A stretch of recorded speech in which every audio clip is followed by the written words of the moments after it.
शान्ताकारं भुजङ्गशयनं पद्मनाभं सुरेशं विश्वाधारं गगनसदृशं मेघवर्णं शुभांगं लक्ष्मीकान्तं कमलनयनं योगिभिर्ध्यानगम्यं वन्दे विष्णुं भवभयहरं सर्वलोकैकनाथम्। श्रीनिवास जगन्नाथ श्रीहरे भक्तवत्सल लक्ष्मीपते नमस्तुभ्यं त्राहि मां भवसागरात्। राधारमण गोविन्द भक्तकामप्रपूरक नारायण नमस्तुभ्यं त्राहि मां भवसागरात्।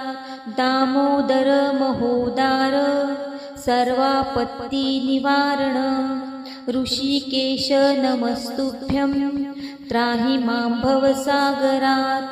गरुडध्वज वैकुण्ठ निवासं केशवाच्युत जनार्दन नमस्तुभ्यं त्राहि मां भवसागरात्।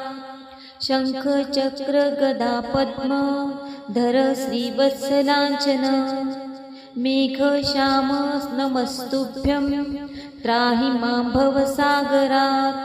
त्वं माता त्वं पिता बन्धु सद्गुरुस्त्वं दयानिधि तत्तोऽन्यो परो देवस्त्राहि मां भवसागरात्।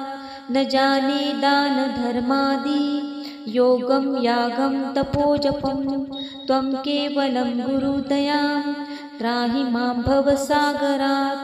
न मत्समो यद्यपि पापकर्ता न तत्त्वसमोऽथापि पापहर्ता विज्ञापित तत्त्वतेश साक्षिण मामुद्धरार्थ पतितं तवाग्रे